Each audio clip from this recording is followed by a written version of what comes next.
Just learning about the cultures of the people around us is a very, very, very time-consuming thing, and something that we all have to work on. And I hope that we can all work on that without sacrificing the process. The idea that we can in any way reprimand students before they have reasonable expectations is unacceptable to me. Once this passes, whichever one passes, and I hope that you guys pass one of these, I will work as hard as I can, no matter which one passes, to help this situation along. But I can't support reprimanding students who didn't have reasonable expectations based on them. Thank you. Senator Green.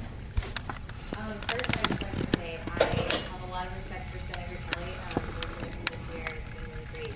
With that, though, I'm going to have to say that I strongly disagree with his perspective on the issue and somewhat most of his analogies. I would encourage Senate, as we continue this discussion, to steer clear of analogies because, as we found out a lot through our exec procedure, that sometimes analogies just can't do the situation justice.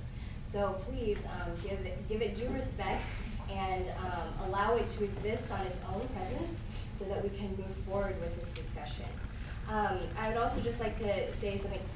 Senator Kelly brought up emotions, and I know the beginning of the forum was pretty, wow, it was like really intense, something that I was not prepared for this evening. But aside from that, I just like to point out that emotions sometimes are what help move things along in this world. So I don't think they should be degraded. I think that we should accept that this is a very emotional situation for a lot of the people involved in this situation directly and the culture that has been offended here.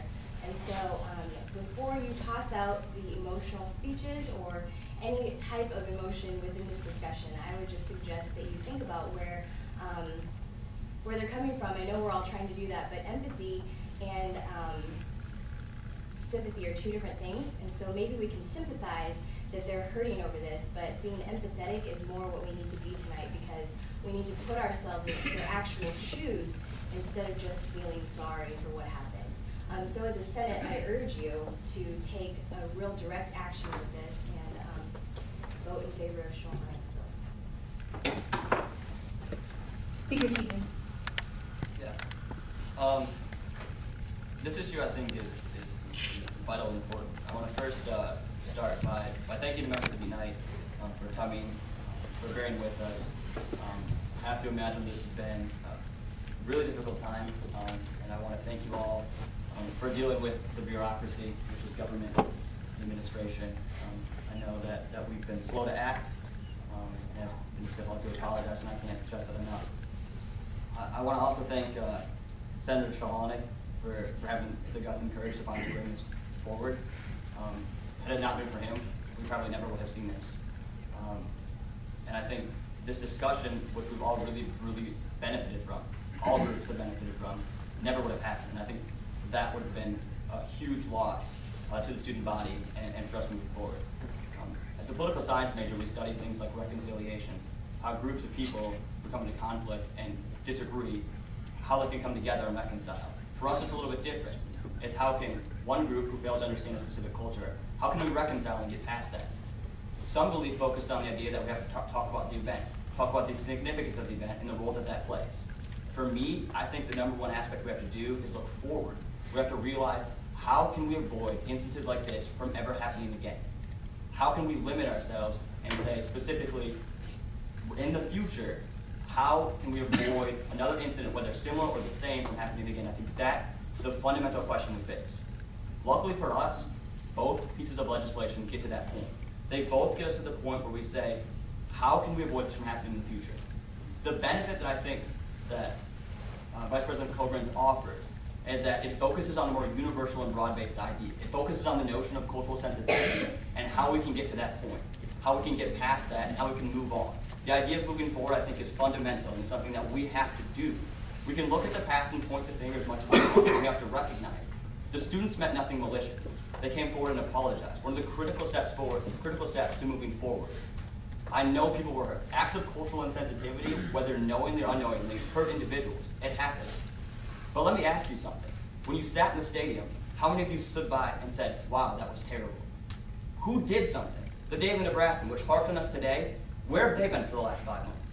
Where's the administration been for the last 5 months? It took the efforts of Unite to bring this incident forward. The fundamental problem is gut check. None of us recognized that it was a problem. If I were to go into a university basketball game and paint myself in black, I would immediately be removed. Why? Because we have a standard that's set that that's inappropriate. We don't have that for Native Americans, and that's where we're fundamentally wrong. We have to begin to set that precedent, and we do that here tonight. But we can't hold those individuals accountable that wore that. I am just as guilty. I sat here as a representative for 4 months and did absolutely nothing. You're all just as guilty. We did nothing. We have to move forward. We're just as guilty by standing by and watching.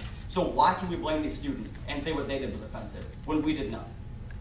We, as standing by as bystanders, made just the same mistake. And we have to find a way to move forward. The fact that this hasn't been discussed until this point is really, really terrible. But as I mentioned, no standard has been set to bring us to that point. It wasn't until an executive committee meeting that exec even had an understanding of the significance of the cultural headdress. That is our fault. We have to get to the point where we become culturally aware of societies. A society like the Native American Society, which has offered so much to us. I grew up in South Dakota, 15 minutes from a reservation. I went to the South Dakota Art Museum on a given basis as a young student, witnessing Native American art, visiting powwows, interacting with Native American students. Yet I still am culturally ignorant. I still could have been just as guilty. As an Atlanta Braves fan, I could be just as guilty and put in a situation that violates the same kind of notion in a different realm. We're all subject to the same kind of principle, and we have to recognize that. Look at the incidents that have been attached to Vice President Coburn's bill. Look at how this happens across stadiums, across campuses. It's problematic throughout. This happens. It happens to specific races. It happens to specific groups. We can't limit ourselves. This could happen again, and it could happen to a different group. We were fortunate enough to hear from groups that have been affected on campus, groups that represent diversity, that want this to happen.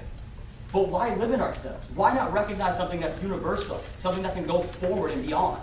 These events give us that precedent. We've seen where other universities have gone wrong. We have the ability to set a standard based on their messages and now our own.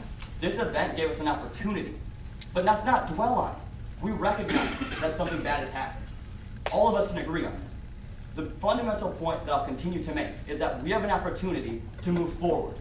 Let's do that. We don't need to recognize the event in the bill. We've done that enough tonight. What we need to do is create a precedent, and that's what happens. A precedent to establish cultural sensitivity, a precedent to educate ourselves on what is and what is not appropriate based on cultural norms. There's an opportunity to become educated here. It has to start with education. I remember one of the students who came in tonight said specifically that education overruns ignorance. That was something that stuck with me, because it's something that is absolutely necessary for us in this time. I'll just close, if you will, by recognizing that, again, we have a very unique opportunity tonight to send a message. Why was it that those students were put on the Husker board? Why was it that they were put on ABC? Why was it that so few calls came in to our student government, to our administrators? Only the affected group could really bring that forward. And that's where the process of education begins. We begin to learn the significance of the Native American headdress, the significance of blackface, the significance of avoiding gay slurs like happened at the University of Minnesota Duluth. We begin to understand. We begin to understand that these acts of cultural insensitivity have to be stopped, that this gives us the opportunity, but we have to create some standard. We're doing that today. Let's create the standard. Let's move forward and ensure that this never happens again. I don't want 2 years down the road to have a group like Unite come forward us again with the pain that they felt because we dwelled on one issue. Let's stop it today and not allow it to happen again. Senator Cuddy?